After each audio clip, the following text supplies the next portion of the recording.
Demba Jumden and the Shenjaman Tajamba Yandava Zobel Sanje Rivana Shazon Demba Decoration Jidin Jamba Jivon Dever Kalo Jubala Padam Lenange Dama Sanje Jumden Dembe Shaja Tuba La Chazelo Chedo Jazuchi Demba Jumden and the Shenjaman Tajamba Yandava Zobel Sanje Rivana Shazon Demba Decoration Jiden Chamba Jivon Dever Kalo Jubala Padam Lenange Dama Sanje Jumden Dembe Shajan Tubala Chazelo Chedo Jazuchi Kanze Kanye Sowa Jadamase Sajen Dena Kumbande Manenji Den Dena Choje Son Dese Keba Jama Chaz Namba Konga Chodo Susanwa Yishe Jazo Serge Lambo Chaban Jiden Sumna Lameba Gombo Chonye Jama Chaz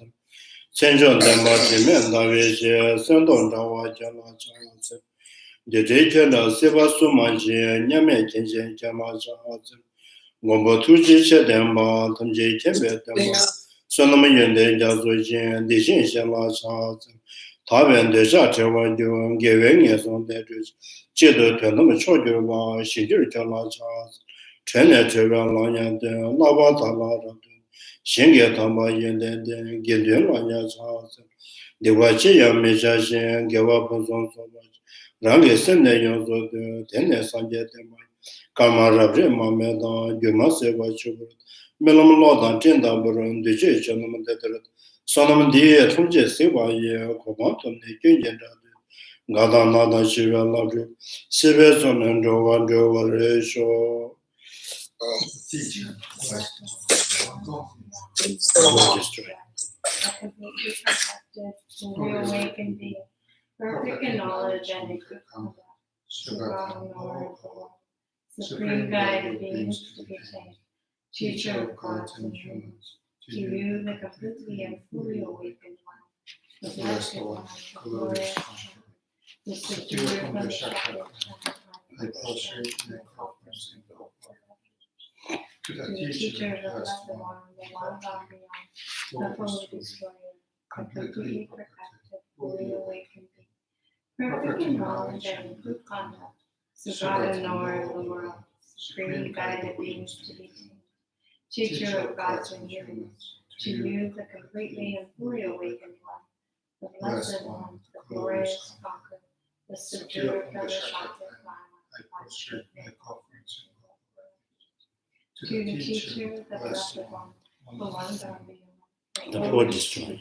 completely perfected, fully awakened being, perfect in knowledge and in good conduct, Sugata knower of the world, supreme guide of beings to be tamed, teacher of gods and humans, to you the completely and fully awakened one, the blessed one, the glorious conqueror, the secure from the shadow of I prostrate my conference in the when the supreme among humans, you upon us, you placed out seven stratas and said, I am supreme in this world.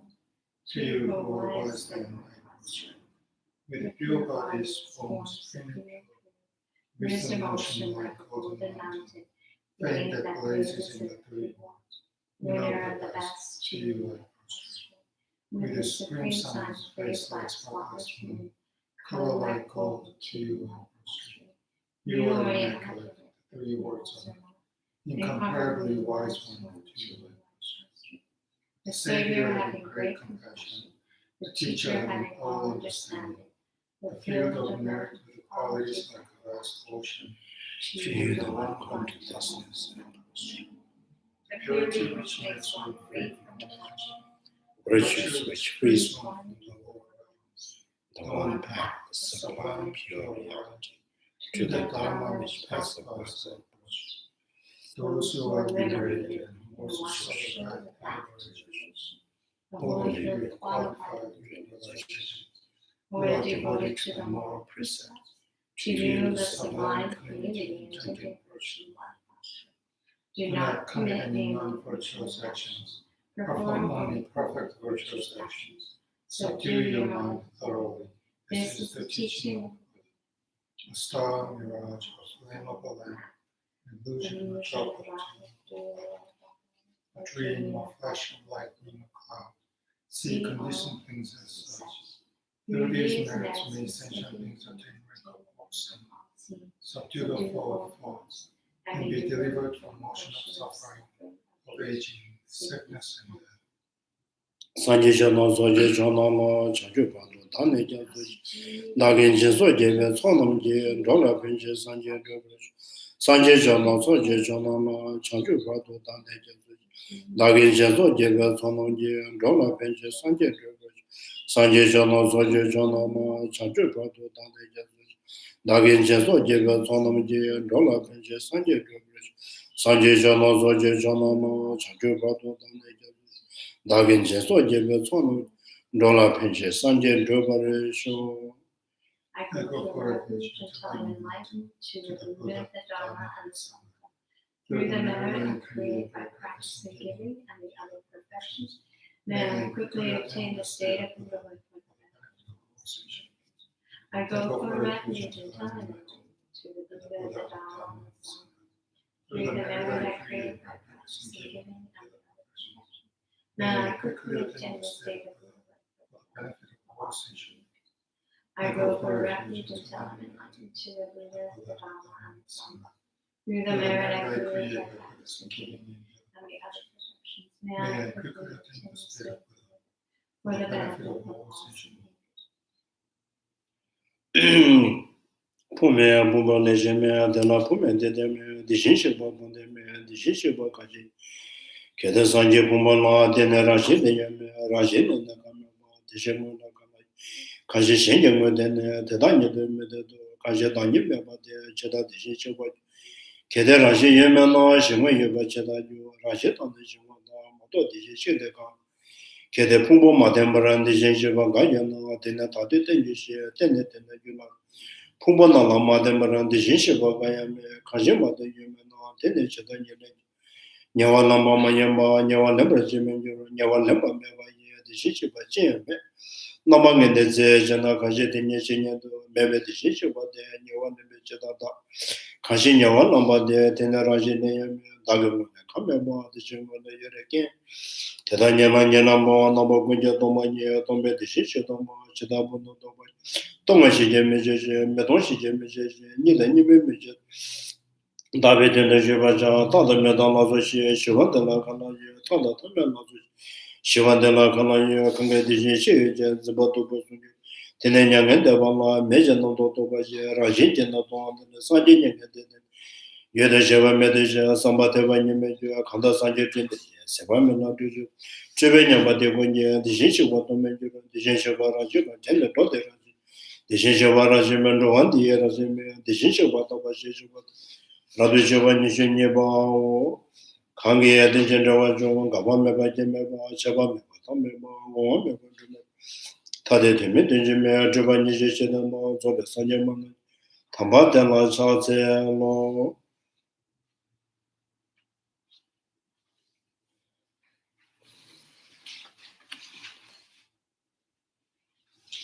So, Chandakirti's entering the middle way. The first ground, the perfect joy. So among the 6 perfections, the first perfection of the generosity called perfect joy.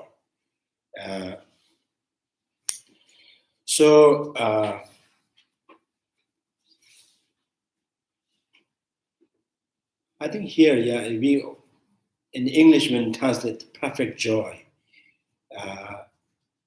paramita, right? In the Sanskrit, paramita, in Tibetan, parudishimba, going beyond.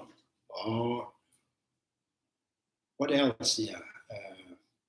6 perfections is something that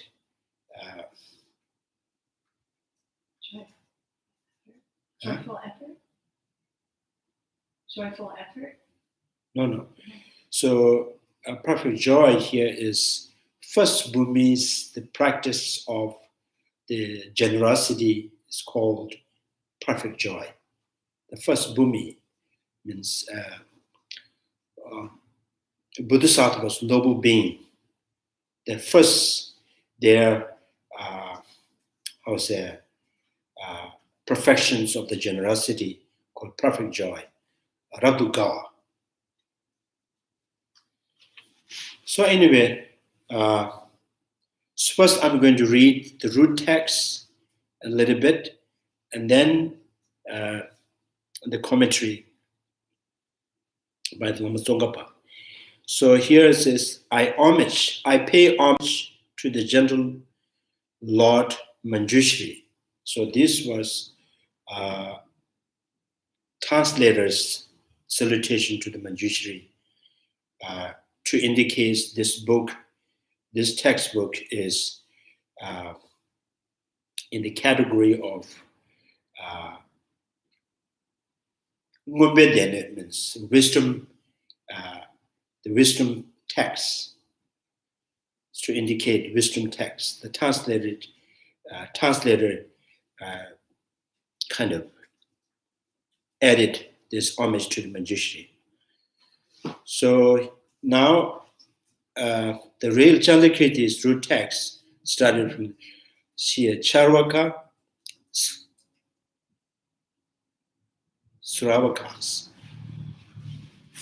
Shravakas, the middle level Buddhas, arises from the servant, right?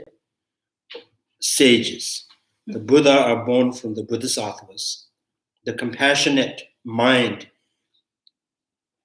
and non-dual cognitions, as well as the awakening mind. These are cause of the Bodhisattvas. As compassion alone is accepted to be the seed of the perfect harvest of the Buddhahood, the water that nourishes it, and the fruit that is a long source of enjoyment, I will praise the compassion at the start of all. So here the Chandrakirti making the salutation before the Buddha and Bodhisattvas and Charvaka, he wanted to make the salutation to the compassion, not the Buddha, not the Bodhisattvas, not the Charvaka. Because the compassion that he sees as a seed of the Buddhahood, compassion that is nourishes the all qualities of the Bodhisattvas, compassion that as a result, the compassions, they kind of act like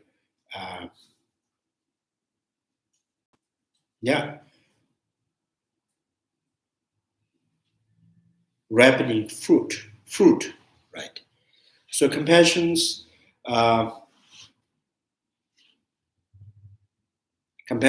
like a seed. Compassion is like a water or the fertilizers. Compassion is like a ripening fruit.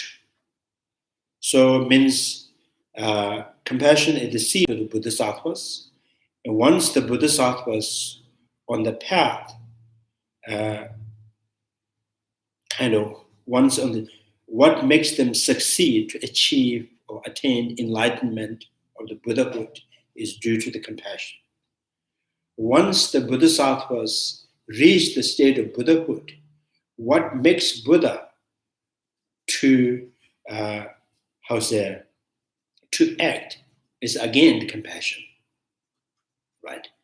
So the compassion as a seed, right?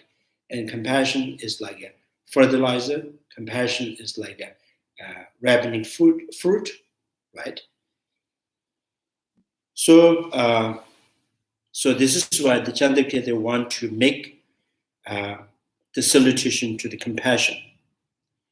So from the reading, from the beginnings, Charvaka is the hero practitioner. So here, I think it translated the use middle level Buddhahood. It's not like middle level. It's Tatha Buddha. Tatha Buddha means Tatha means as it is, means the sometimes we call thusness or suchness or ultimate. So Buddha means one who is enlightened, right, by knowing the reality as it is. Middle level means now he's not become the Buddha. He's not become the Buddha. He has enlightened in realization of emptiness. So kind of, more than kind of Sharvaka and less than Buddha. So he become the middle, right? So they all arises from the servant sage. Means these Sharvaka Buddha and Pratika Buddha are born from the Buddha, means through the teaching of the Buddha. So they gain realizations, they attained Arhat. So all these are, and the Buddha are born from the Bodhisattvas. Buddha is due to, born from Bodhisattvas. Bodhisattvas become the Buddha. Once they become the Buddha, they give the teaching and they,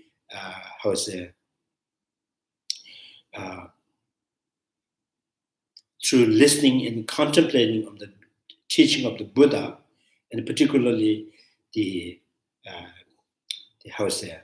ultimate nature of the phenomena. So the Harrier practitioner and the solitary practitioners, they listen and gain knowledge and reflecting upon it for many times, and they attained the Arhat. So the Buddha are from the Bodhisattvas, and the Bodhisattvas born from compassionate mind means compassion and non-dual cognitions means realization emptiness. Non-dual as well as awakening mind means bodhicittas. Bodhisattvas are born from compassion, wisdom realizing emptiness, and bodhicitta. So these are the cause of the Bodhisattvas. The compassion alone is accepted to be seed. Now, Chandakirti, he sees that. So, among all this kind of, so best of the quality, he find the root of this, all this good quality, Arhat, Bodhisattvas, Buddha, all originate or derive from the compassion. So the root of that, right, all this good quality is compassion. So that's why he want to make first salutation to the compassion. And then what is that compassion? So here the first with the thought, I am, and they cling to self.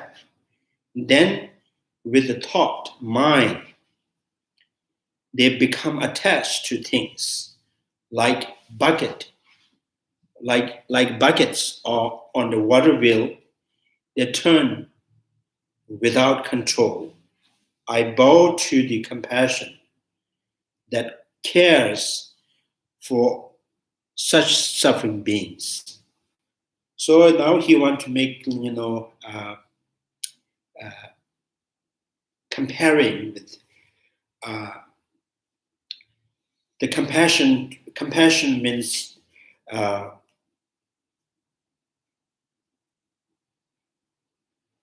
essentially, yeah, this is kind of, yeah, he was trying to, how to say it? This is talking about how you generate compassion. So, what compassion is seeing sentient beings in how to say, how to say,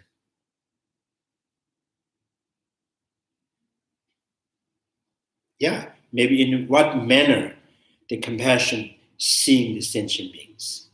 So sentient beings, like he was saying, the sentient beings like uh, uh,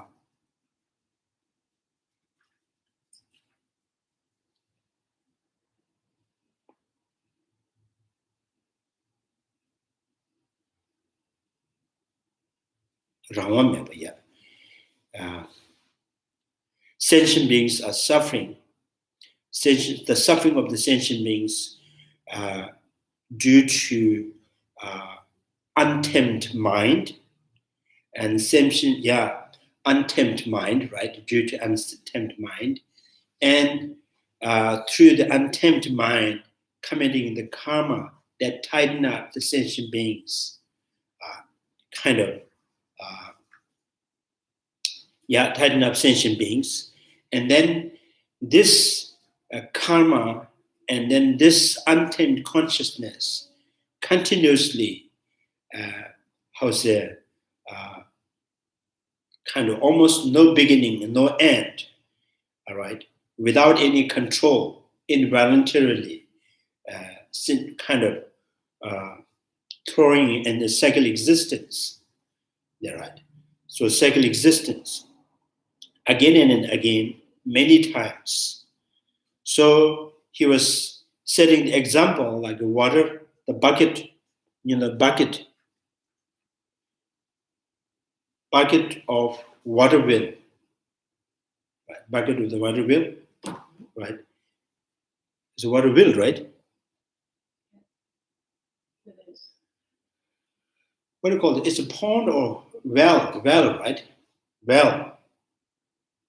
So maybe you have seen there's a kind of how to say, the wheel, and then you put the rope on it, you tie the bucket, and you throw in the well. So when you throw it, so it just goes kind of down very easily, and once it's filled up with water, and you have to kind of how to say, pull up, right? It's more difficult. So he was saying the sentient beings like this, the bucket that tied up with the rope, like these sentient beings tied up with karma and afflictions, and then going down very easily, in lower realms very easy, right? And higher realms, higher state of the realms is very difficult. And then, so one who holds the rope, right? Who throw this is the person like consciousness. Consciousness constantly throwing you, right? Because the consciousness is not disciplined, is not tamed, is wild. So, Korken. And then where you cycle in that the kind of, that deep well, and a well of the second existence, like God realm to the hell realm. So coming back from the hell realms, the human being to the God realm back to the human being, and then animals, and like, so endlessly. There is no beginning.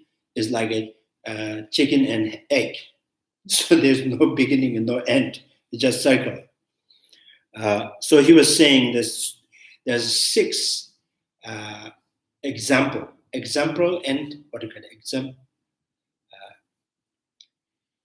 Yeah,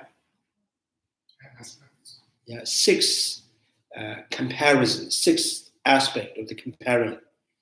So the bucket that tied up with the rope, like karma and afflictions, bucket that throws the kind of by the person like consciousness throwing you, and then bucket that goes down easily pulling up is difficult. It's like going down in hell realm or lower realm is easy. Coming up to the higher states of the realm is difficult. And then there is no there is no beginning and there's no end. It continuously, right? So this is like a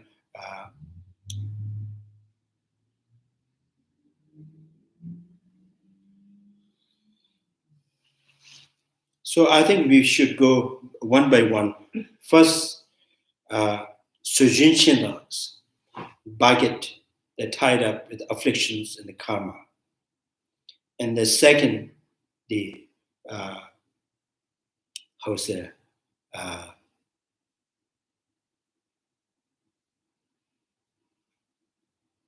who throws the bucket in the well, right?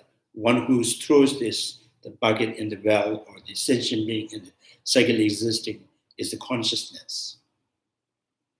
So how many? Two, right? We have two. Tidying up, right? And who throws this sentient beings in samsara is the consciousness. The third is going down in lower realms, easy.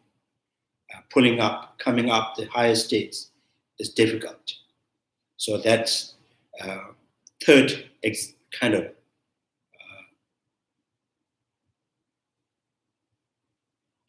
third example.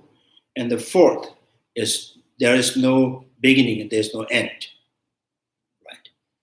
Fourth. The fifth, so then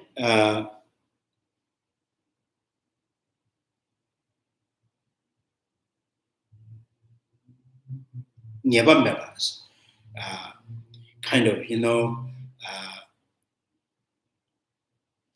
so the afflictions, karma and afflictions causes the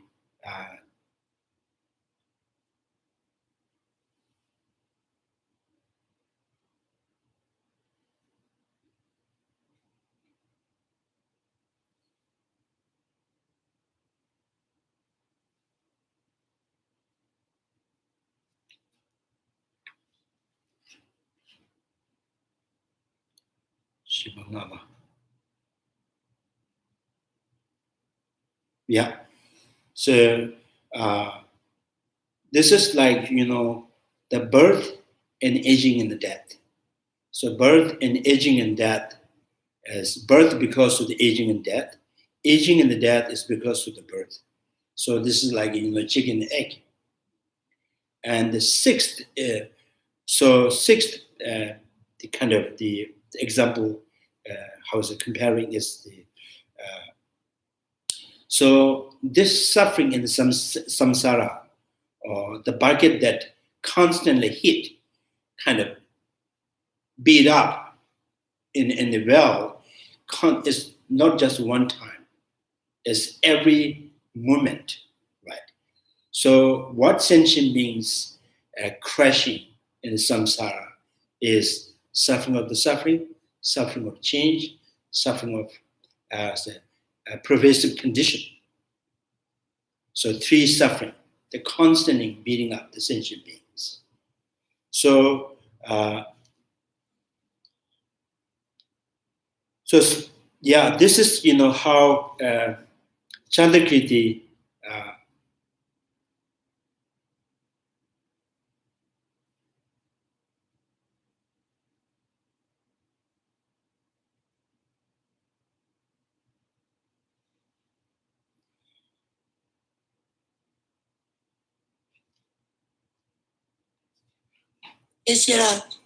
Can you repeat the three suffering again? Suffering of change, suffering of pervasive condition. Means suffering of suffering means just normal suffering that even the animal could recognize, like pain, right? Like in the physical pain, or the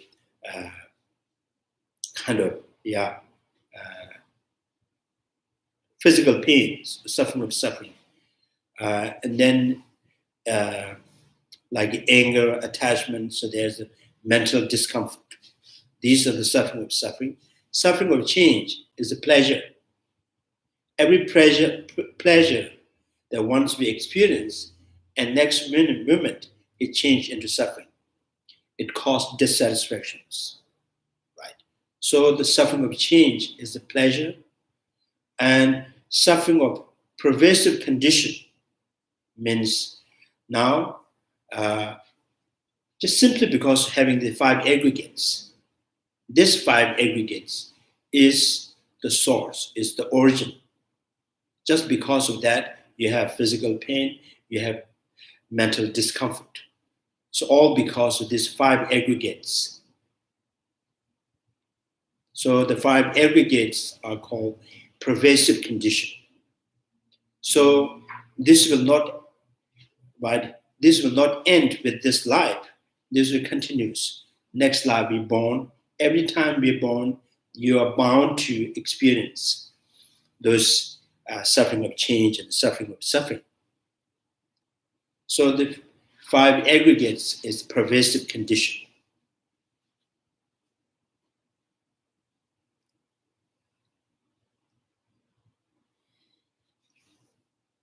So here, this is kind of, the compassion that meditating on the 12 links of dependent originations. So 12 links of dependent originations due to the ignorance of the misconceptions and sentient beings, create the karma, they commit the karma. And the karma that once the karma, once we commit the karma, once we act out the karma, and it will remain within the consciousness, right? We remain within the consciousness as a seed or imprints or non-dissipated karma. Right? Once the karma has done the actions, it will remain as a non-dissipated karma. It won't dissipate, right? So then the consciousness which carries all the habit and imprints and dispositions. So ignorance, karma, and consciousness. So ignorance, karma, and consciousness. Right? Consciousness means consciousness which is I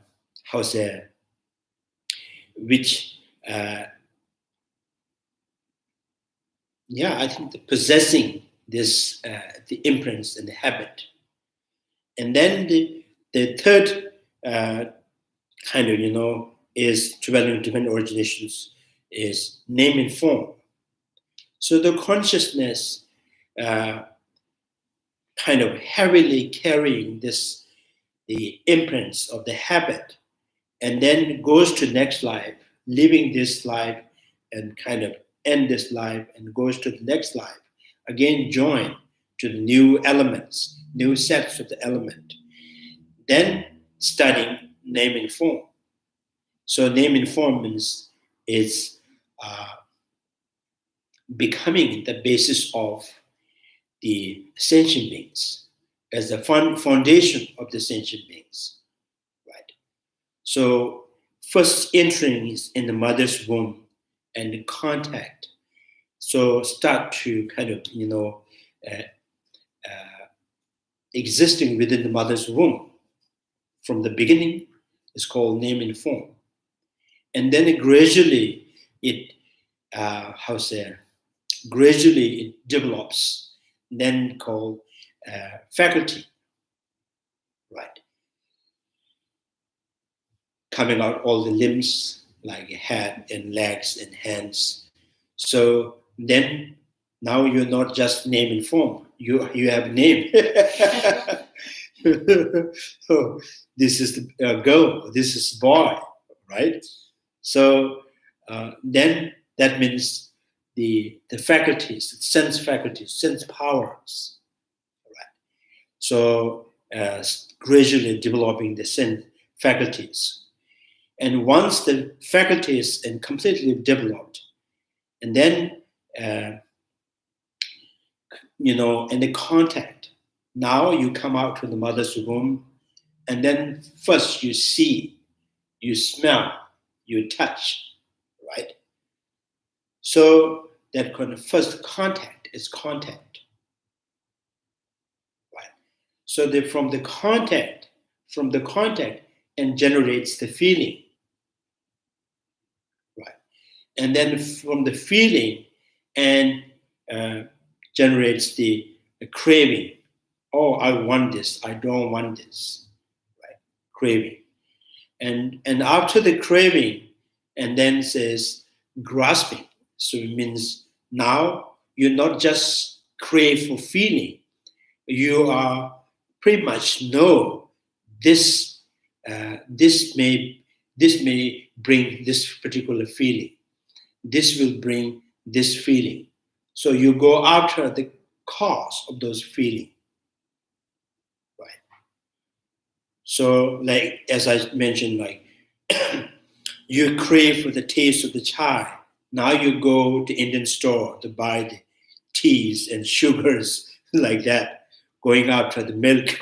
So these are called grasping, because you crave for the taste of the chai and you go out and buy, right? So craving and grasping. And the craving and grasping, again, right? Again, what it does is it fertilizes the karma that you have committed, or this life, or the previous life. So then that karma coming up and kind of active and they're ready to bring you to the next life is called process of becoming. Right? So that process of becoming is the karma, is the engine that already started. So the keys in it. Now it will drive you to the next life. So that the process of becoming, right? So the process of becoming, and that kind of brings you to the again new rebirth, the birth, and after the birth again aging and death. So the contemplating on the 12 links of dependent originations. So some master they says, from what to what is one, like a name and form is how long name and form. And so then some master says name and form until limbs are not come out. Until that is called name and form. And once the limbs all kind of come out, so then it's a faculty. So while in the mother's womb, you have name and form and the faculties. So when you come out from the mother's womb, so that's the happy birthday. So the first time you see the mother's face, right? So, and that kind of called contact. So then the contact, now this some master says, and how long that period of the contact. So the period of the contact, and some master says, contact is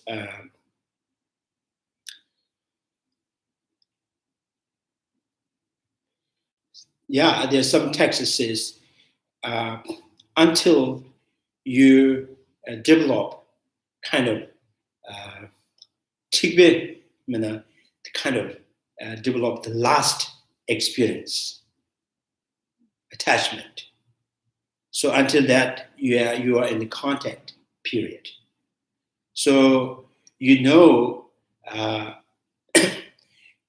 the kind of so the last experience once developed, and then all your feeling become kind of I think it's more kind of you. That's how you it's a craving. The last helping each desire to become more aggressive. So kind of after that, your liking of the clothing, eating, dressing, all becomes too serious, right? So like, from the kid, so they don't care much about what they wear. So this attachment, once it develops, and all become very serious. So that's how it's a craving. After the contact and craving, and then the grasping. Grasping is when that craving become too once it enhanced or it becomes stronger, more stronger, then says as a grasping. You don't just crave for feeling, you crave for the condition for the feeling.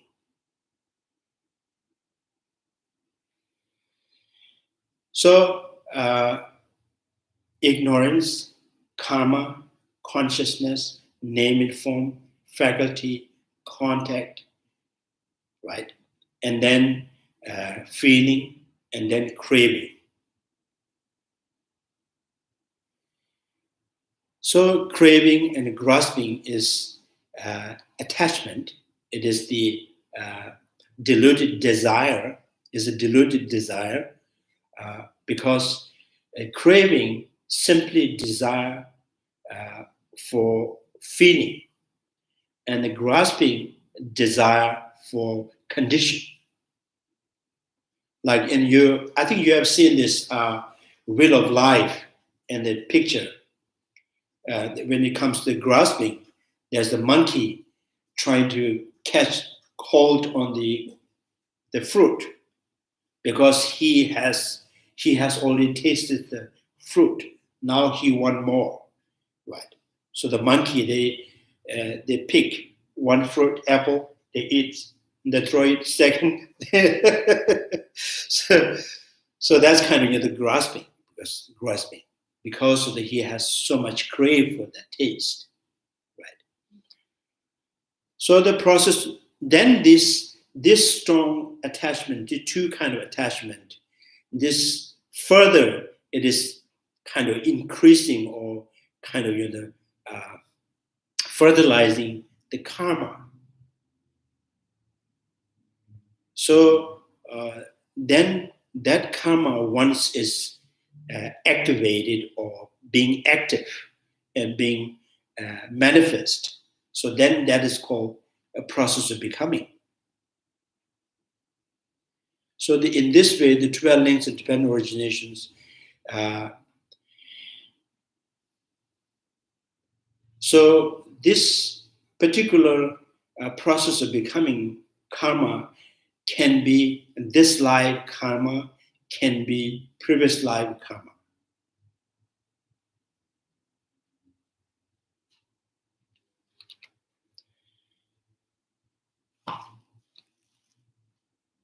Some people, they says, some karma that can really continuously born in one like human realm, or the human realm, or God realm, or animal realm. Some strong karma, kind of so much power that it will kind of continuously born for 7 times or 100 times.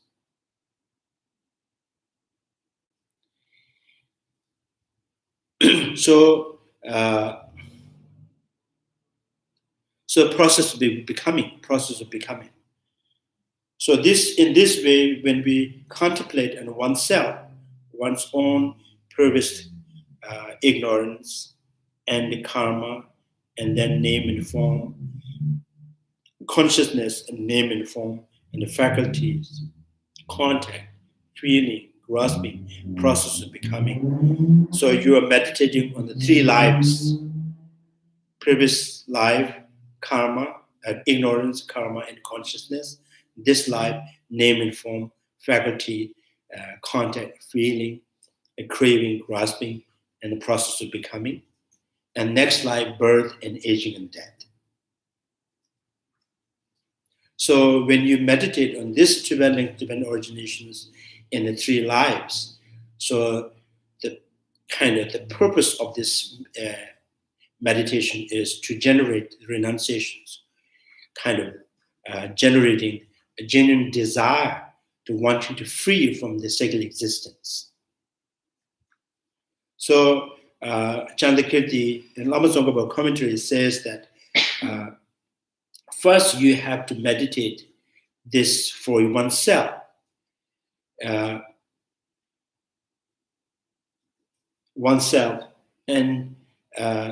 when you generate the renunciations, then you can apply 12 linked divine origination on other sentient beings and generating compassions.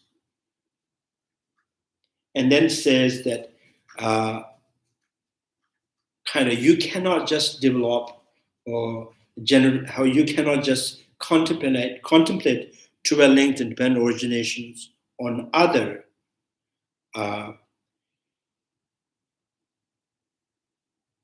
without developing any renunciation for oneself. You cannot develop compassion, because this 12 linked and divine originations, is something that really brings the becomes so effective, right?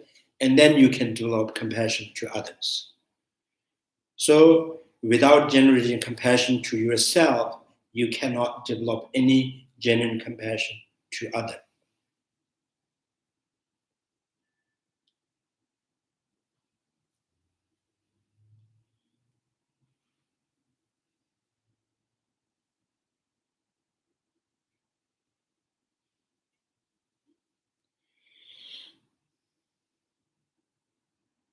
So then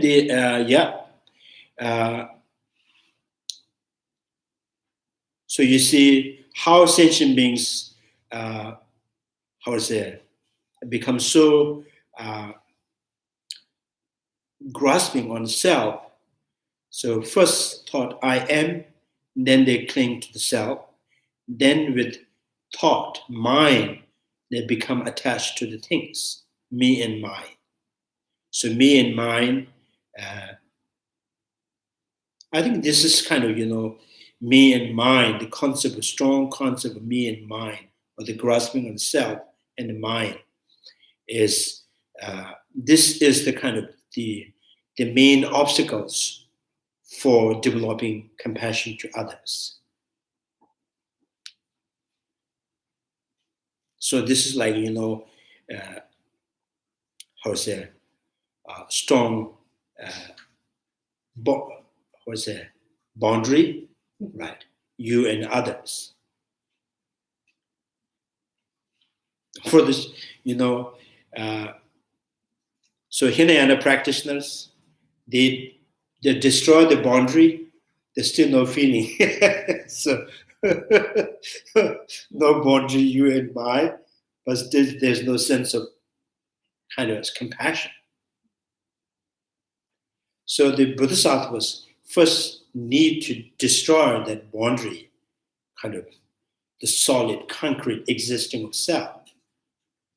So then seeing oneself, how you really goes under this 12 linked and divine originations.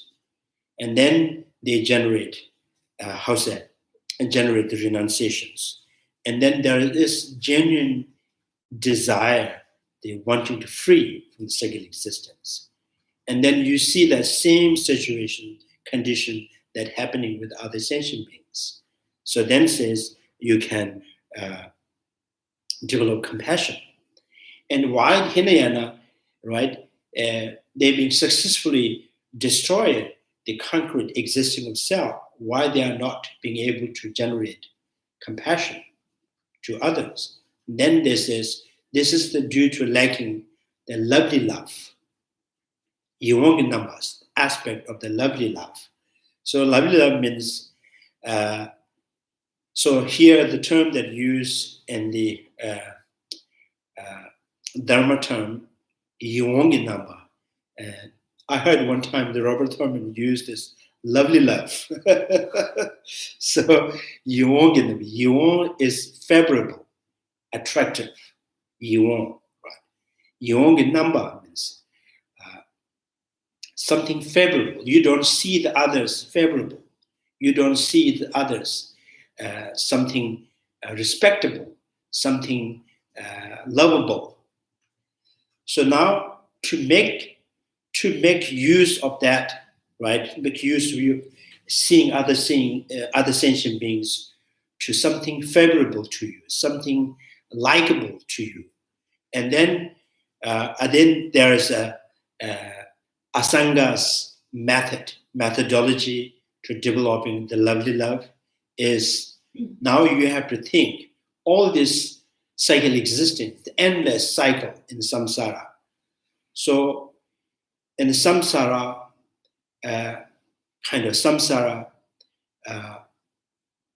you're born and then you need always care of others. Without care of others, you cannot survive every birth, right?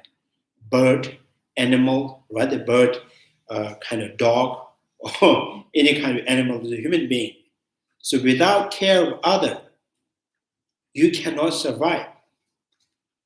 So all this time, who care you, who nourished you, who care you, who protect you is the mother. So how many times can you say this sentient beings hadn't been my mother, right? Hadn't been my brother, my sisters. There's a countless birth. So then Asanga's the method or methodology is to say all this time, these people that you see, these people that you know are always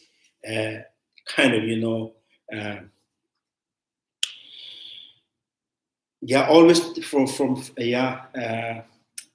under their care, under their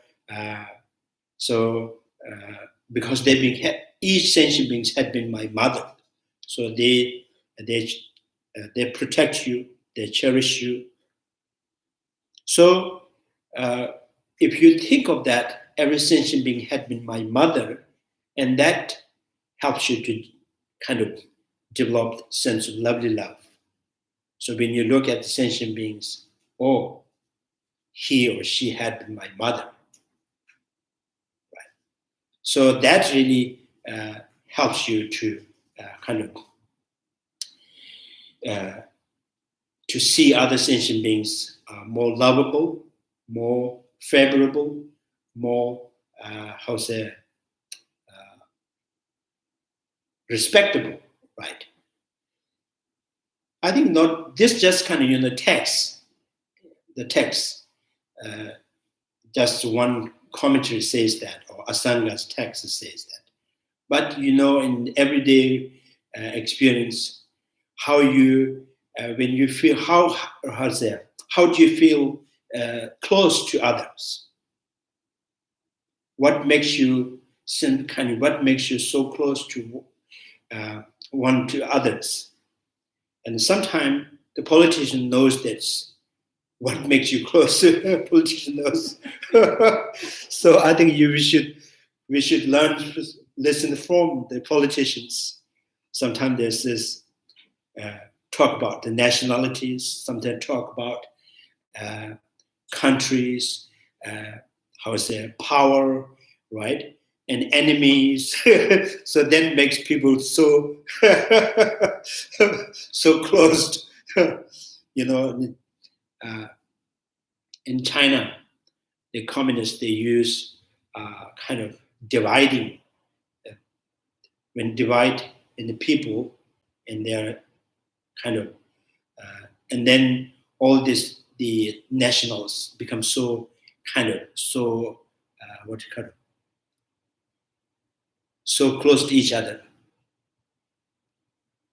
So something that like that, and my mother's, each sentient being had been my mother, it automatically brings you close to others. And then, you know, this big corporations, they also use that, you know, they they use other people, right? They like factories, businessmen, they goes to other country, some other peoples, and then they build the factories and they make something, and then bring it here and sell it more cheaper. So yes, but they don't say this all because of them. So in reality, they knows, right? Without these people who need the money, so they cannot be rich. So the rich people knows poor people has to be in the poor state. If there is no poor, you cannot be rich. So kind of giving them every day one bread or breakfast, lunch, and make them keep working. Right? So they knows because of them, because of their help, because of them, and you are rich. Right? So it's kind of for those, I think this business may opposite. They don't really see it's respectable. And the reality, if you really think, right, if you really think deeply, so because of this sentient beings, relying on sentient beings, because of the useful of the sentient beings, so you're supposed to be more sensual closeness to the people.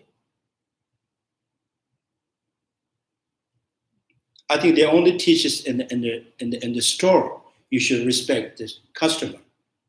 Right? Store has to show the respect to the customer.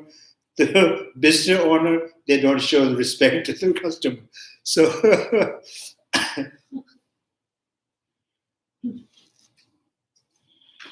so I think this kind of, you know, every when we think every day, the easier to get the water when you're hot and turn on the air conditions. It's all because of the other people. Without the sentient beings, right? Without the sentient beings, there is no there is no happiness. Without relying on sentient beings, you cannot be happy. So happiness, every pleasure, and happy, joy, successful, fame is all depending on sentient beings. So with that kind of, you know, regarding to that, and you feel sentient beings are kind of so important, so precious.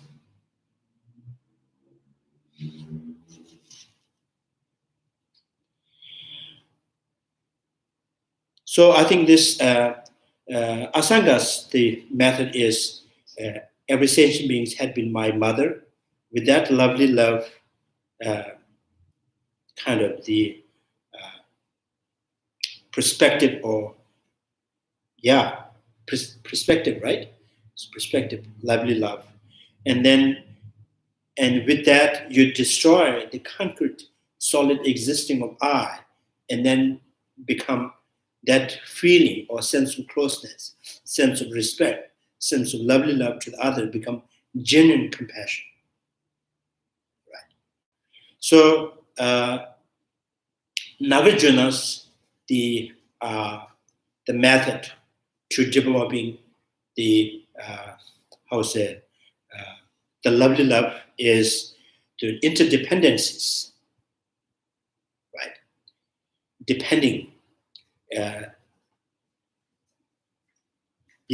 So if you want to achieve, if you want to reborn in higher state, next life as a human being and God realms, and you have to practice kind of, sense of kind of, not harming others, and generosities, kind of, patience. So these, without sentient beings, you cannot practice generosity, you cannot practice the patience. So interdependencies, higher rebirth, even this within this life, successes, name, and powers, all of them, the rich, the wealth, all because of the sentient beings. So through the interdependencies, they develop sense of closeness to sentient beings.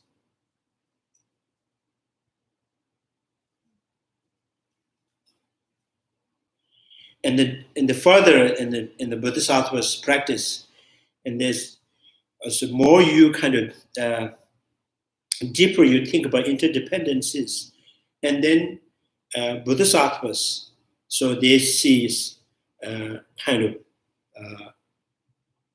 kunjya. I think kunjya lomarjo means becoming kind of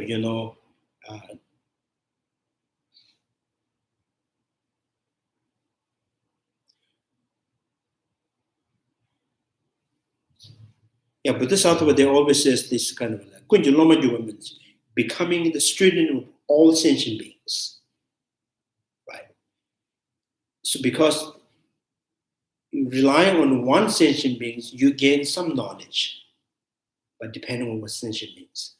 Every time you contact with the sentient beings, there is many good qualities that you can,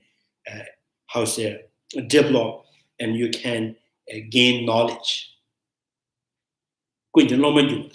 So that's why, that's the kind of, this is one of the three interdependencies, and you develop sense of closeness.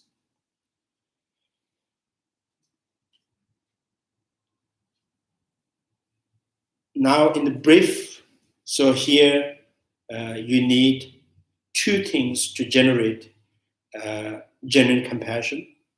The one, how to dismantle the concrete or solid independent self, and the second, you generate the lovely love aspect. So lovely love and realization emptiness, right? So by depending on these two, and then you have genuine compassion.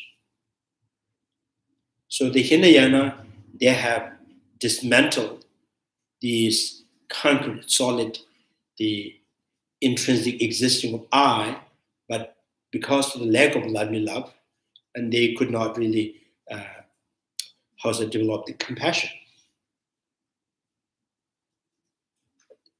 So it means the great compassions. The great compassions means not just kind of sense of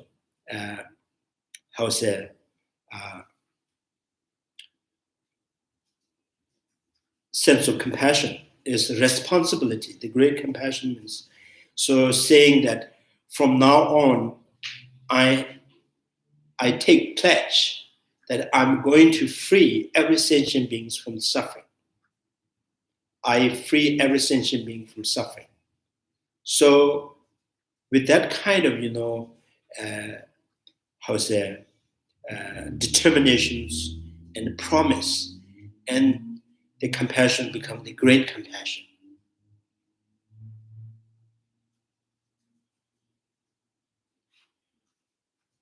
So with that, with that compassion, and then so bodhicitta means enlightened mind. So enlightened minds, because of this, the promise, because of these determinations, and you have another kind of aspirations, aspiring to attain the Buddhahood, right? Driven by the genuine compassion. So bodhicitta has to be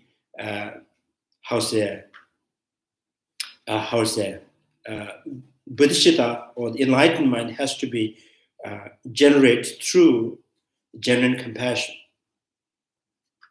Without genuine compassion, wanting to achieve Buddhahood is not a bodhicitta.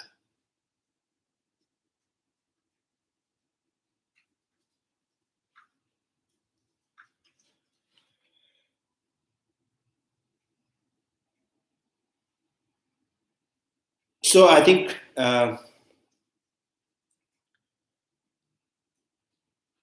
so here now, compassion and realization emptiness and bodhicitta, right? These three conditions, through these three conditions, the individual become the bodhisattvas, right? Once you become the bodhisattvas, and then again, by enhancing or improving, increasing the compassion, and then you become the noble bodhisattvas, and then finally you become the Buddha, enlightened being, or the Buddha. So the Buddha is born from bodhisattva, bodhisattva is born from these three conditions, right? Compassion, realization, emptiness, and the bodhicitta. So, within the three conditions, now Chandrakirti is saying first compassion, then realization, emptiness, then bodhicitta, right? So, so there's a lot of kind of debate in this. Since Chandrakirti is saying that compassion is the root. So root means first you have to develop compassion, and then the realization, emptiness, and bodhicitta. And Chandrakirti did not really kind of, explicitly mention that first you have to have compassion before the realization, emptiness. He did not say that. So here, they depend on individual. Some very kind of followers are very intelligent, so they always sees, right? If even there's a possibility of the liberation or not, liberation is possible or not. For that, they try to understand the emptiness. So once the emptiness is revealed and realized, and then they think, oh, Buddhahood is possible, liberation is possible. So why not? Not just for me. I'm going to liberate all sentient beings. So then they develop compassion after the realization emptiness. Some individual, first they generate compassion, right? And then generate realization emptiness. So even the first realization, first compassion, even the two kind of desire. One is we call ombutubo, means kind of sharp faculty, right? Sharp faculty minded disciple, and what is the other? Dull kind of. It's not really dull, yeah. The dull-minded or sharp-minded too. The dull-minded first develop compassion, then realize the emptiness, and sharp-minded first emptiness and then compassion. So even the dull-minded, to generate the genuine compassion, at least that individual has to realize Suthandika point of view of emptiness, Minority school point of emptiness. So without any, how's that?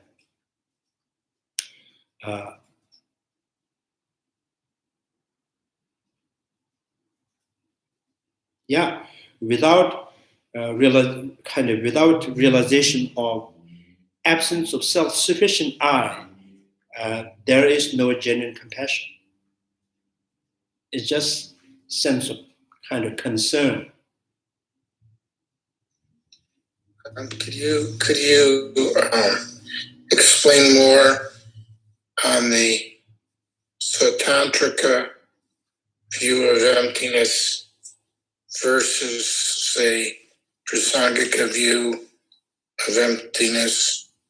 Because you're kind of suggesting there's kind of a lesser. It sounds like there's a lesser view of emptiness. It's not as profound. So can you explain that further?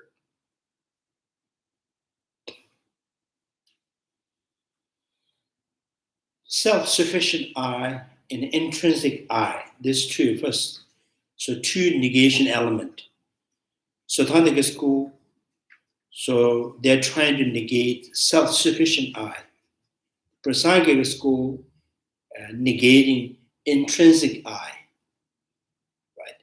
So self-sufficient I means kind of I or the self, which is existing, right, independent from the body and mind. So the Suthandika school says there is no I that is, right, deseparated from the body and mind. There is no me or the self. So something that is deseparated from the body and mind. This is, I think this I have mentioned, this is like, this kind of the self-sufficient I is like the body and the self is like, the passenger and the bus, right? You wait the bus stations and one bus you go, that's your first body, right? Then you die, you leave that bus, you get out from the bus, and then you wait for another bus, you just get on that another bus. So that called self-sufficient I. This is what the non-Buddhist school so-called Atma, right? Atma or soul. So the Suthandika school says that kind of self is non-existing. These cannot be exist, right? Hypothetically, if there is some kind of self that is deseparated from the body and the mind, like a passengers that independent from the bus, right? So then the bus and the bus passenger are physically too independent, right? So if the bus kind of got flat tire, so that passenger will just leave it. There's no no suffering for the passenger. Passenger says, "Oh, bye-bye, I'll go take the taxi," right? He'll go by taxi. So that kind of, if this kind of selves exist, then why you complain all the time? If they had it, why do you care? You and your head is too independent. Your head and yourself is like apple and orange. Why apples suffering because something happened to the orange? Why oranges, right? Right?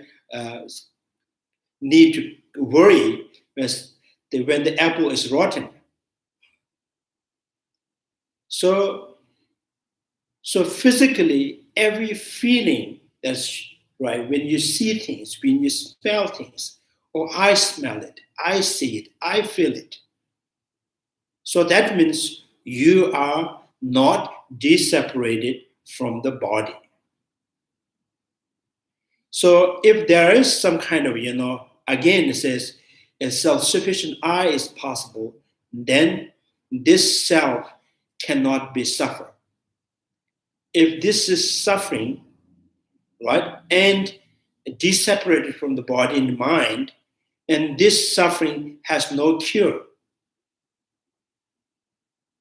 the suffering of the self is not curable, because, right, if you cure the body, it's not necessarily curing the self's kind of self. So the Sautrantika schools, there is no self-sufficient I. So by negating the self-sufficient I, right, by negating self-sufficient I, but they think, but still I exist. So then the existing of I is more like, it exists with consciousness.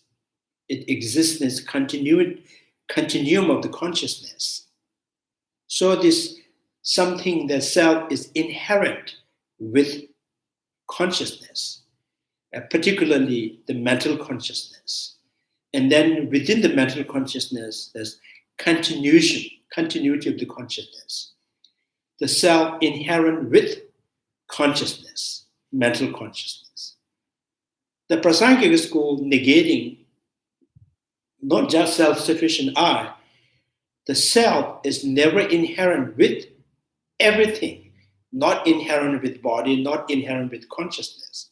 Self is totally devoid and absent in the five aggregates.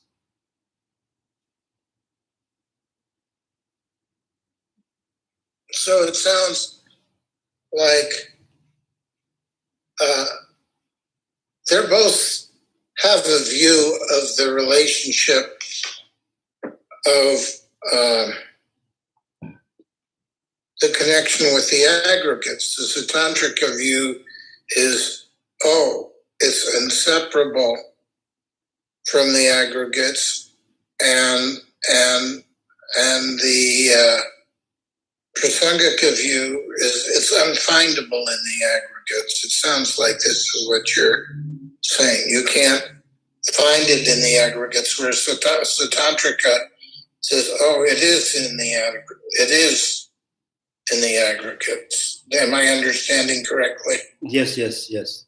That's correct. Okay. We should celebrate on that. That is it. We should celebrate it. My understanding It happens. left more than 5 minutes.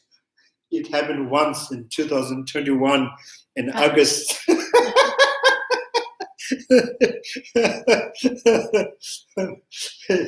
So yeah, that's unfindable. Yeah, that's true. Prasangika is unfindable. Sautrantika school is not unfindable. It's inherent with consciousness. Now, if we ask question to Sautrantika school, so inherent with consciousness, does it inherent with eye consciousness? They say no. Nose consciousness? They say no. Tongue consciousness? No. Body consciousness? No. Mental consciousness, they're thinking about the car, house, food? No.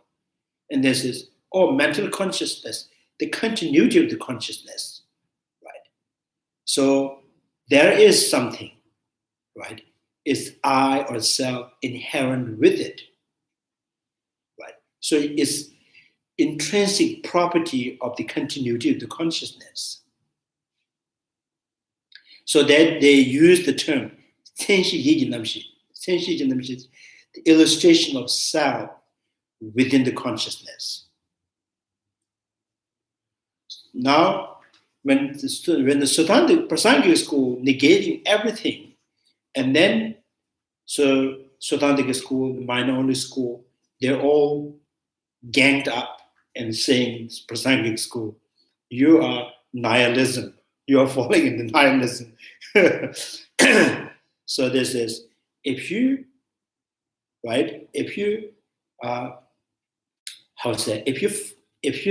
think the self is unfindable, it's totally absent, devoid in the five aggregates. So that means there is there is no self at all. There is no suffering at all.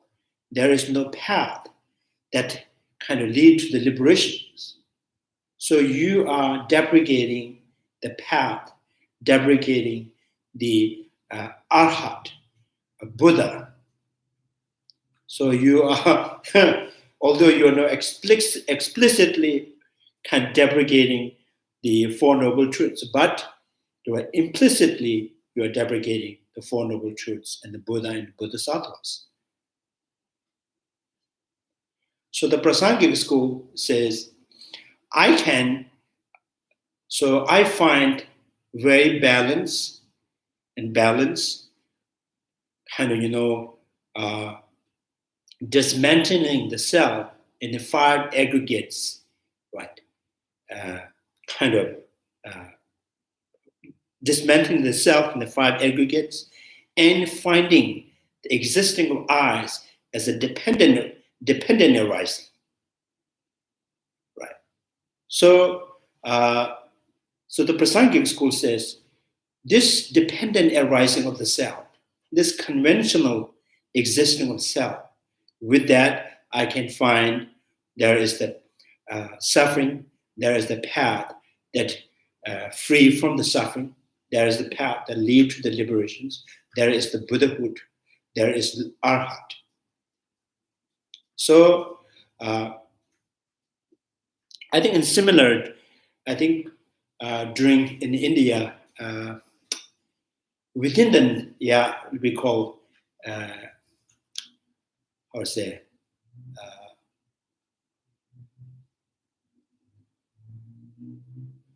not a Samkhya school, they call right nowadays people use the term Vedantika. So some of the great masters, and particularly during that, I think almost during Akbar, just before the British came to India. So there's a Ramakrishna. So Ramakrishna, very similar to Nagarjuna's idea there. So he is saying you have to stay like objectively total absence, right? Means you're objective looking into the real phenomena, you cannot find anything. And then conventionally or ordinarily, right? And there's so many things to talk about. So now you have to find the balance. You have to stay just in the line, right? Like your doorsteps.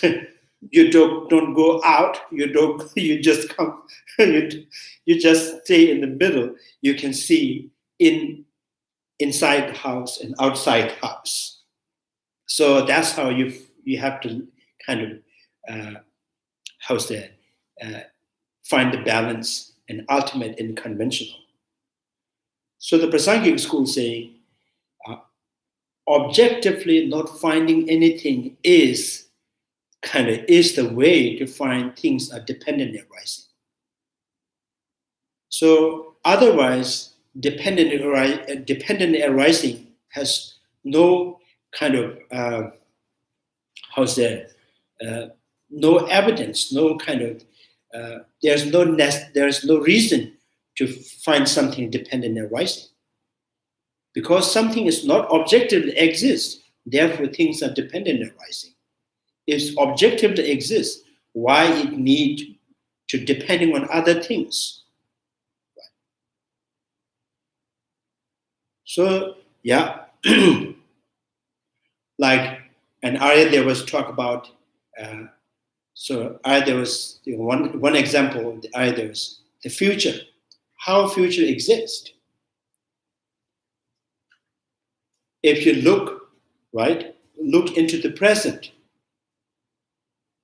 If you look into the present, by depending on the present, and that makes you see the future, right? Without relying on the present, you cannot see the future.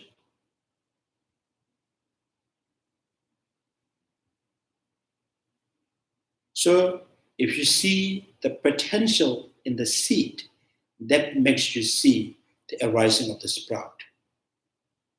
But arising of the sprout is not in the present of the seed. Arising of the sprout is not exist by its own nature, but it happened, right? It happened to exist by depending on the present.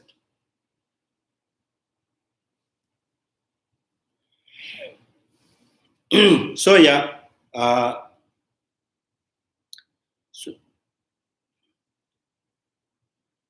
so I think here,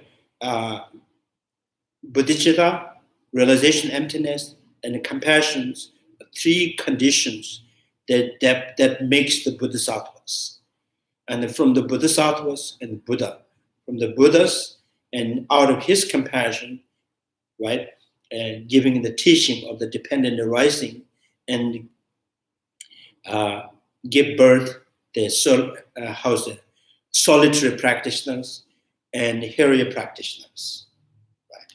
So everything is finally the originate from compassion.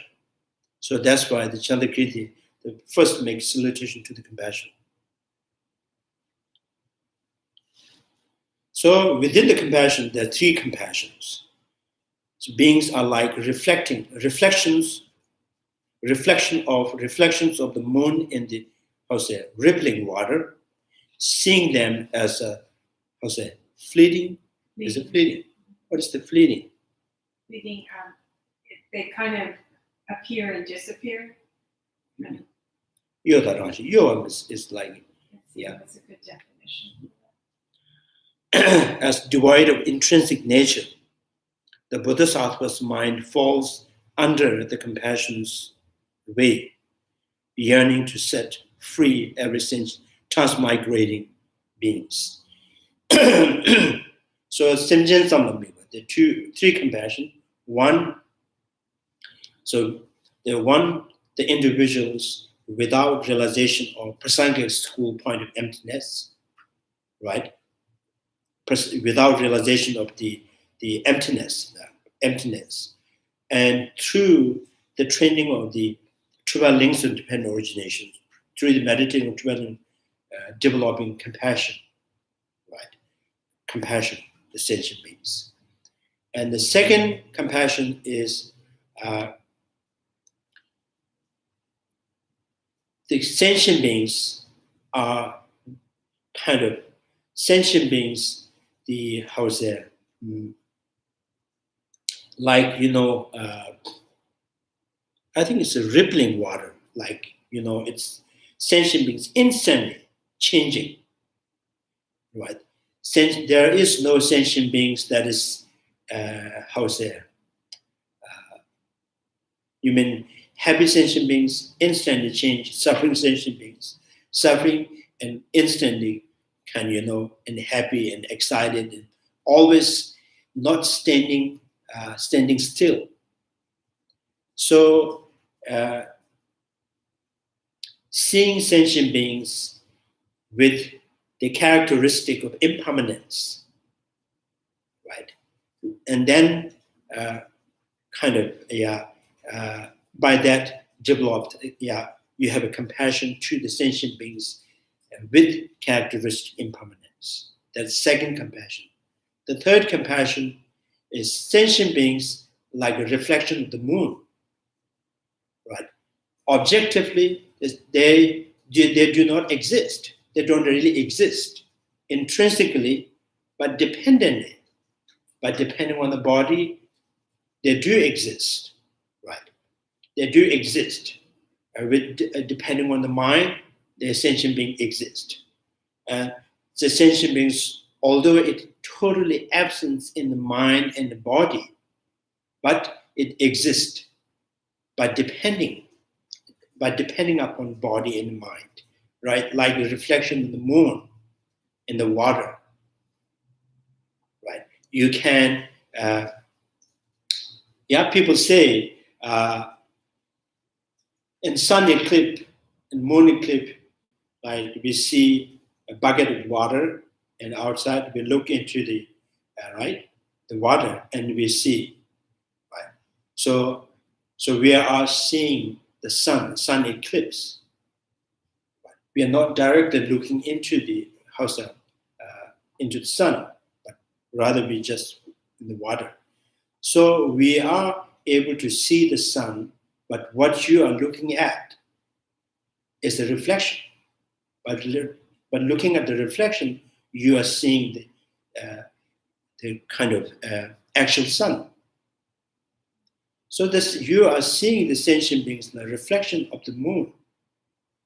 But, so not intrinsically exist, but conventionally, dependently arising.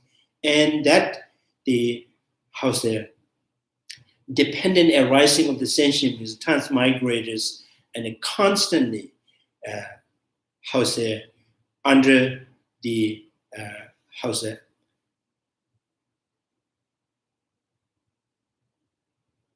constantly, involuntarily going under the suffering and suffering of change, suffering of the pervasive condition.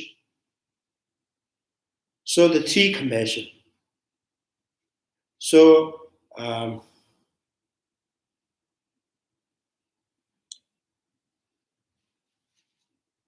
Kishore. I wonder if I have a misconception here. As you're talking about this, I almost see the existence of sentient beings as like seeing a ghost. It appears, but it has no solidity, and it may disappear as easily as it appears. Is that an incorrect view?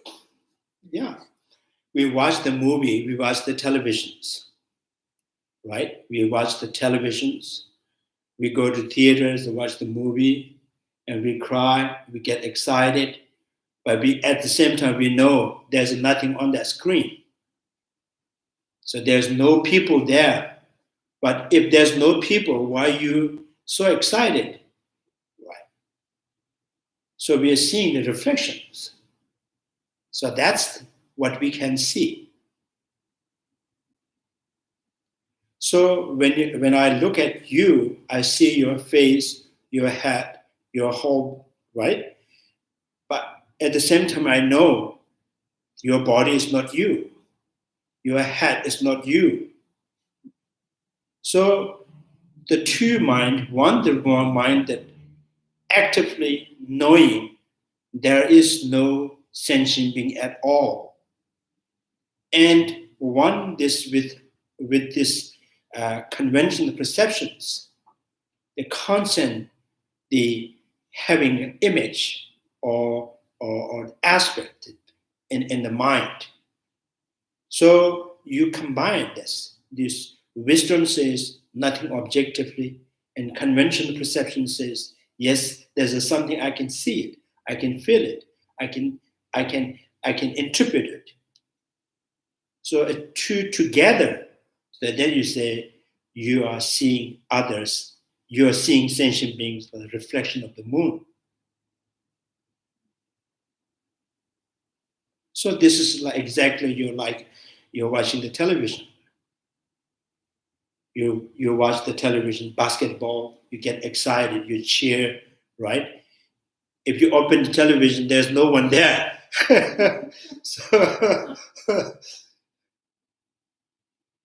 So this is like, ordinary perceptions, we look with one angle. And here, the wisdom realizing emptiness and ordinary perceptions together. So truth kind of, knowing that there's nothing objectively exist, and something that you are able to label, you are able to name, you are able to feel.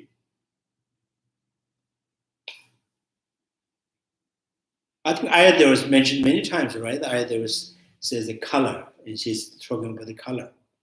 So you can see many colors, right? You can see many colors. So no one is denying that I'm seeing color.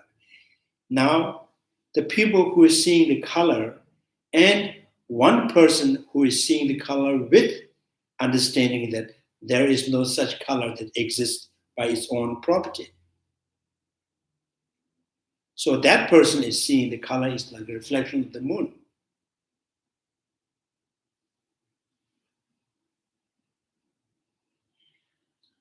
Yeah. The three compassions. The first one is without realization of emptiness. Second one was seeing sentient beings with the characteristics of impermanence. Impermanence. The third one is seeing sentient beings as reflections on the water, like Reflection of the moon, yeah. the one that sees with in association with the 12 links of the dependent origination is the first one. Dependent? The 12 links. Oh, yeah, the first one, yeah. Okay, 'cause they- First one, the second one, they're all kind of, so first when you generate compassions and through contemplating on the 12 links of dependent originations, simply by kind of contemplating on 12 links of dependent originations and without any realization emptiness, you see sentient beings, right? And that's the first sentient, first compassion. And second, you see sentient beings under this dwelling dependent originations, and that even the change is not just one time. It's every minute is changing. Their conditions changing. So that is the second level of compassion. Now, when we see that with that kind of characteristics, the impermanence itself, the phenomena of impermanence, it's not itself is a compassionate thing, but because the people think it's impermanent, that's why it makes us. Yeah, I think this is most the emotional I think the emotional compassion and ordinary compassion is almost the same. So when we talk about love, compassion, right? So we are talking about emotional. Ordinarily always interpreted it in emotional, when you get so emotional. So when we see someone is undergoing the suffering and pain and physical pain and mental pain, so we develop some kind of sympathy. I think that's we think this is compassion, right? Here, compassion is not just the emotional; it is the kind of reality as it is. So there are kind of it's not like empathy. It's not like what we call empathetic, right? Perceptions. It's not empathetic perceptions. It is kind of like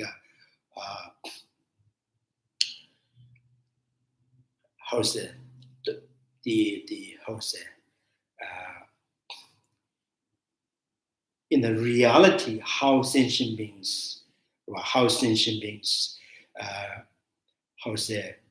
under the control of compassion, under control of consciousness, how sentient beings under control of karma, how sentient beings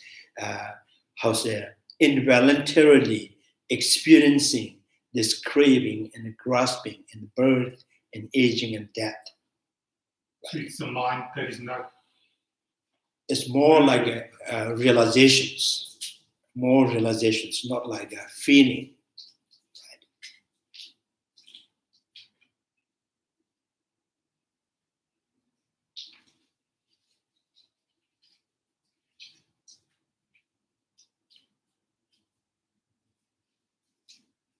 I think emotional sometimes because of the kind of we develop some kind of this kind of emotional attached, emotional unbearable feeling towards someone, or kind of because we had experience in the past, or because this person is relative of my friends because this is my sister, this is my brothers, or this is my same village. So something because of this is related to me and mine, or I don't know about that person at all, but I had this experience in life yesterday or month before, year before. So I know how he feels, right? So this is kind of all because the emotionals is more like the habit driven, like. So this compassion, the three compassion is not like the emotionally developed.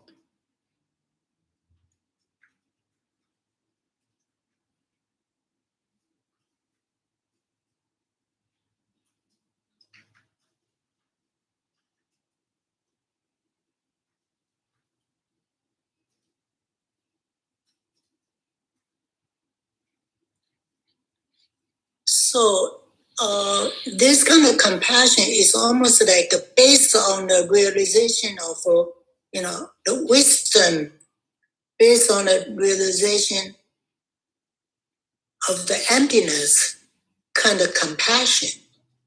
Not like when ordinary compassion is my own personal experience or somebody related to me, or that kind of more individual relationship kind of compassion, emotional reaction. Yeah. But the way you're talking is like it's really more the wisdom kind of understanding the emptiness kind of compassion. Yeah, this is through the contemplating on the 12 links and dependent originations. 12 links and dependent originations. So as I mentioned earlier, so there must be some kind of the taste of favorable, right?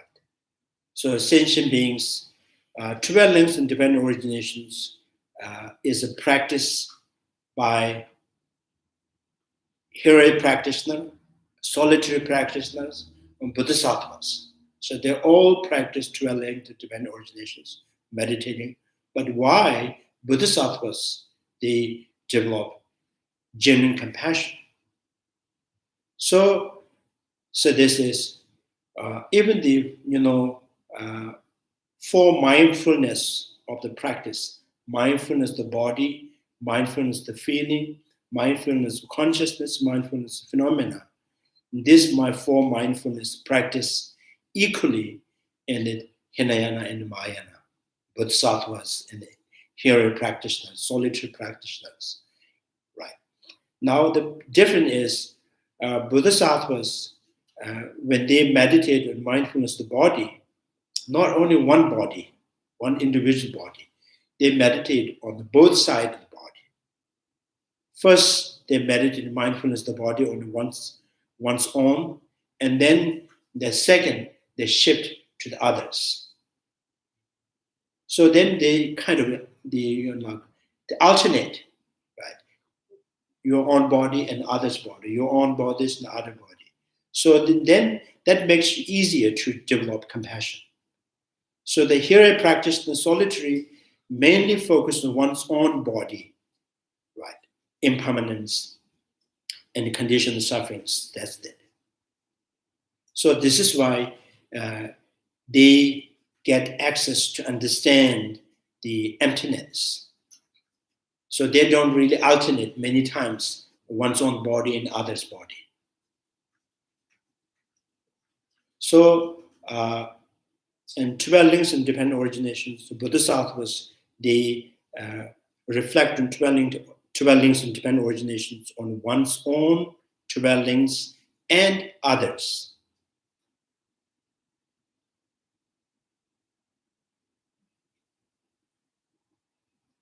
Now, there are some questions. Because the hero practitioners and solitary practitioners, are they, don't they know about 12 links from dependent originations are there? If they know, why they don't meditate on that? Why bodhisattvas only meditate 12 links from dependent origination and other sentient beings?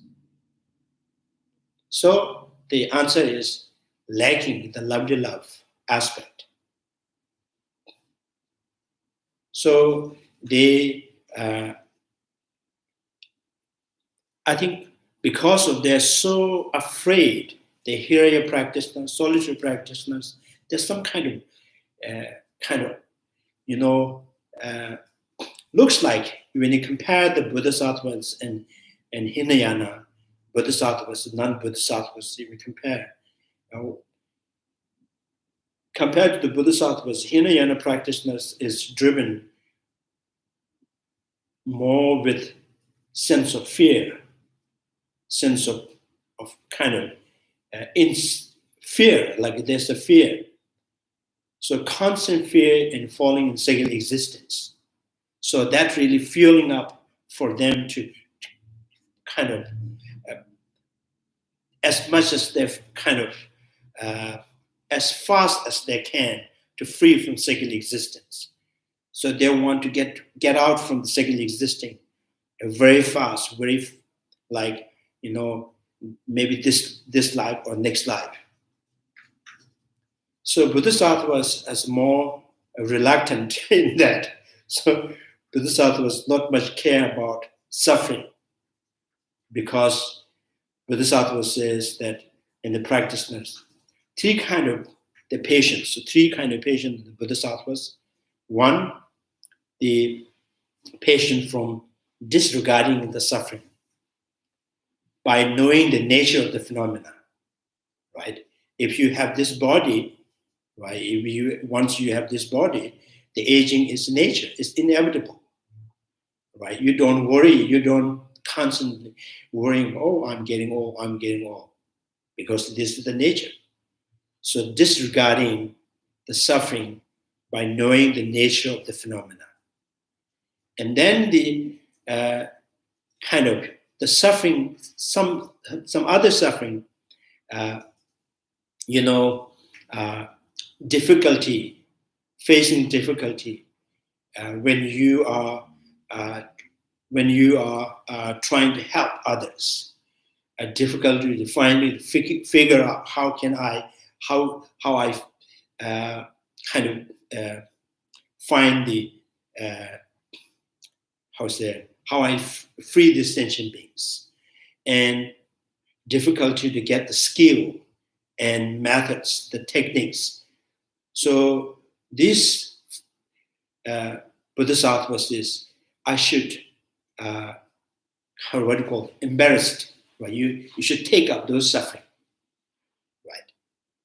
So more this kind of difficulty, when you face, when you accept it, and more skill you gain, more knowledge you gain, it's kind of directly improving yourself. So there's accepting the suffering, right? Disregarding the suffering, accepting the suffering, right? And then another suffering is about the, sometimes the impatience caused by lack of intelligence. So sometimes impatience caused by the lack of intelligence. So like, about the emptiness. When you read Nagarjuna's book, you could not figure out what it's talking about, and you get kind of upset or kind of lose the patience. So the bodhisattvas constantly exercise in the wisdom to avoid this impatience.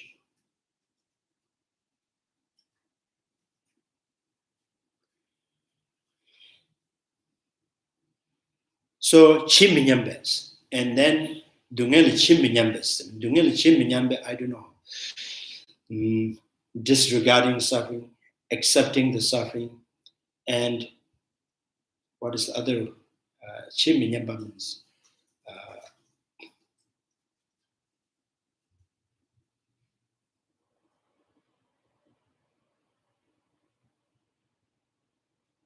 yeah, I think this is kind of, constant exercise in wisdom, trying to improve your intellectual. So Bodhisattva says, if you constantly practice in these three patients, because of the suffering, no patient. So the Bodhisattva sees the suffering in samsara is not the kind of problem. Suffering of the samsara is not the problem, because this become the condition for improving the individual. So Bodhisattva has less fear, right, from the suffering of the samsara, second existence. So Hinayana, there's more fear-driven, that kind of, make them so, so enthusiastic in the practicing Dharma. So what I'm saying is,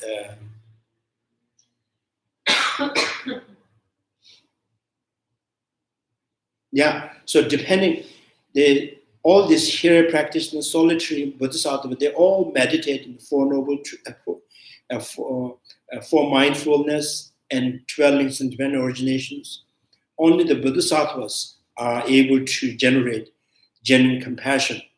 Is because of that, Bodhisattvas has sense of lovely love, sense of respect, and they see sentient beings so precious, equally precious, respectable, equally with Buddha.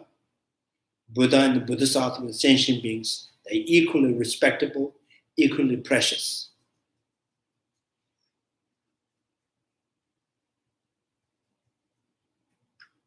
So this is like, freeway to the airport. If you want to go, right, vacation in India, the airport is important, and the freeway to the airport is important. The sentient beings like freeway to the airport. And airport itself, that kind of,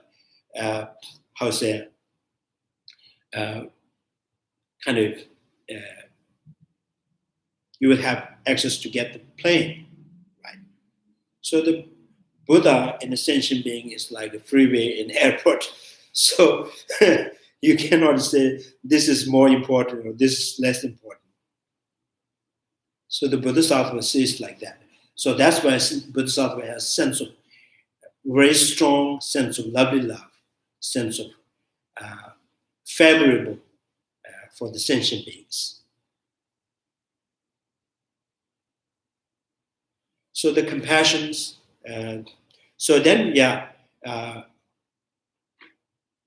Within the compassions, the three compassion.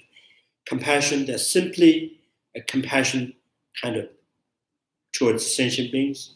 And the second compassion, not only compassion sentient beings, that changes in the sentient beings is happening instantly, right? And not just a month it's changing, not a year it's changing. It's minute by minute, right? So there's kind of strong, more unbearable feeling towards the sentient beings, right? And then the seeing sentient beings reflection of the moon, like a reflection of the moon. So there's no attachment to the sentient beings. There is so sense of care and no attach.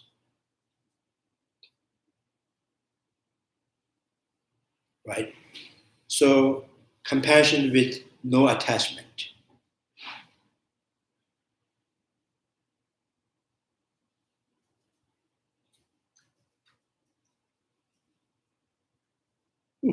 Maybe because of that, right? We have to pray many times to the Buddhas, Buddha has no attachment to us. So we have to do many times.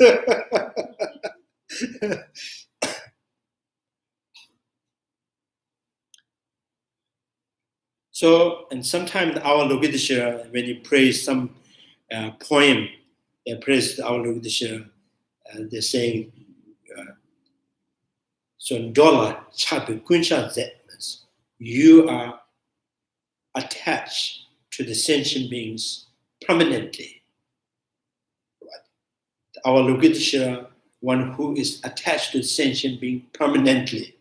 So that means, so this is a kind of like more like the praise, kind of, because everything, every moment, there is no time or there is no minute that our Lokitasha has not developed compassion to the each sentient beings. So that's how you have attached to sentient being forever. So, but our Lokitasha, the compassion is without attachment, because he's always sees sentient beings like a reflection of the moon. There is no concrete, solid existing of the sentient beings.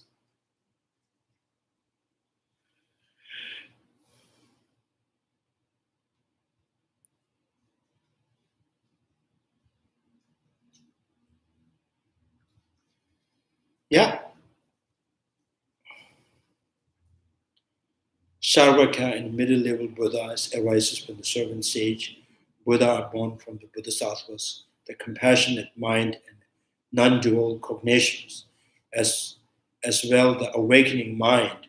These are the cause of the Bodhisattva.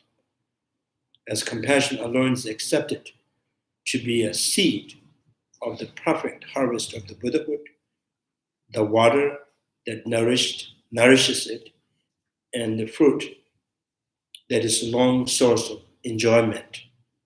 I will praise compassion at the start of all.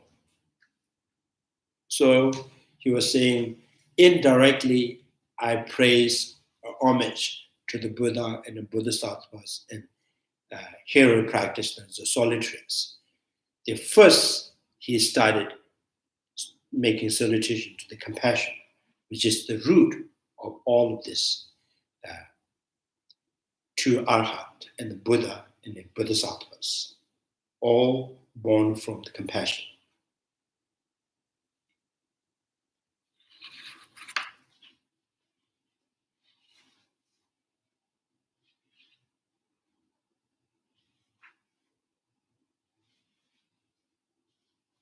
Yeah, sometimes there is compassion. In Tibetan, Nyingje is a language. If you just kind of try to roll up on the languages, there's not much meaning. Nyingje, and sometimes we say thank you, tukjiche, right? And Nyingje means Nying is the heart, Je is the principle, right? The principle of the heart. So that translated compassion to the Tibetan languages, Nyingjes. I think that's why our Lokitasha hold the four hands, right? And the front two hand hold it. In the middle, there is a jewel or gem, right? Mm-hmm. So that represents the compassion, his heart, in his heart. So it's like sentient beings is the most, precious, foremost important. So,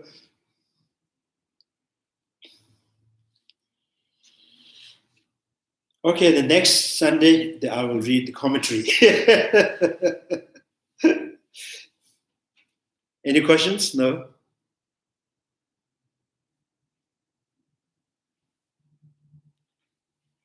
Chanchusim jo rinpoche, ma jeba ma jejuje, jeba nyamba meba nya, kone kondo pebrash. Tonye dawa rinpoche, ma jeba ma jejuje, jeba nyamba meba, kone kondo pebrash. Pama simje tamje dedan tenjuje, Ngendro Tamja Dado, Tonga, Chanju Samba, Kanda Social, Teda Bunju, Molom Jujuji, Carrera Weko Visions, Pendan Deva, Malun Jovet, Jeresama, things the Jazi, Shabeside Badu, Dangeruji. May the precious body mind not yet born arise and flow. May the born have no decline but increase forevermore. May the precious mind realizing emptiness not yet born arise and flow. May the born have no decline but increase forevermore. Due to all these merits, may all fallen mothers continue to all the happiness, and may all the lower realms be empty forever. Wherever there are bodhisattvas, may all their prayers be accomplished immediately. In the sacred land surrounded by snow mountains, you are the source of all benefit and happiness. O powerful Trinity Tenzin Gyatso, remain in this world until samsara ends. Thank you very much.